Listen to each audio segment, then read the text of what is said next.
I'm Sean, and today I want to talk about a couple of important questions that I had and have that kind of started me upon a big journey of thinking about things. And I really started thinking about things for myself. That is, when I was in high school, about senior year of high school, and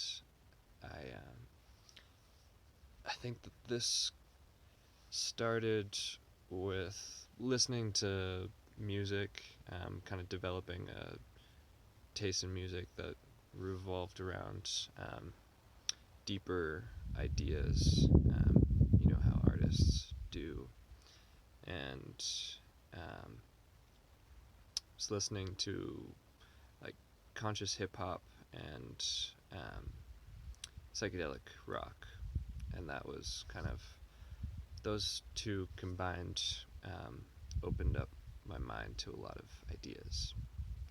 That and also the summer before senior year, kind of becoming friends with uh, older adults who kind of knew some things and um, were out of the whole high school paradigm that I was very confused about at the time in high school. And so the first question that really came to me was how do I start thinking? Because I recognized that the education system that we had um, was kind of shit. And were, if you went to high school in America, public high school, you probably know what I'm talking about. It just is not. It didn't feel adequate to me. It didn't make me a very critical thinker, um, able to think about things for myself out of the box. More put me in a box.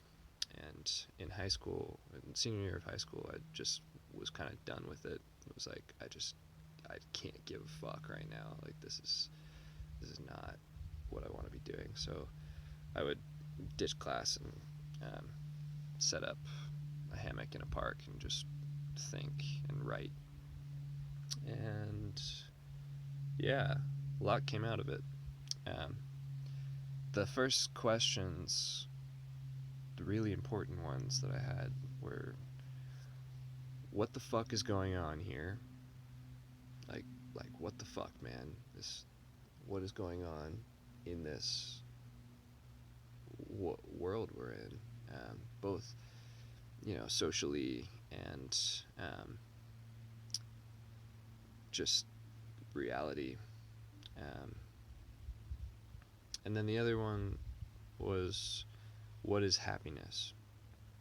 And that's the question that I want to discuss today.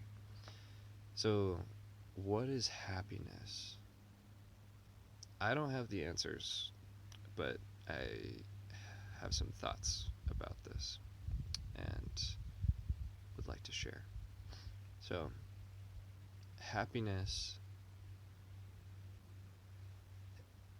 I realized that there's kind of two meanings to the word in our language, and one of which is kind of a um, temporary excitement that you place on top of your situation by doing things that will make you happy, like drugs, sex, watching TV, social media, whatever you do, to make you happy, and that quickly fades away.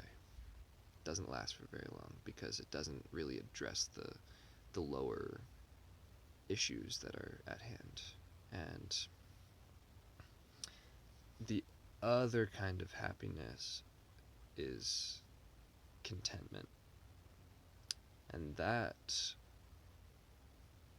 if you could be content with just being, then you would always be happy and never be bored. And obviously not always be happy, but like, because things come along, but being content with your situation um, is very valuable. And it might be difficult for some, but if you can do it, then you can find real happiness. And so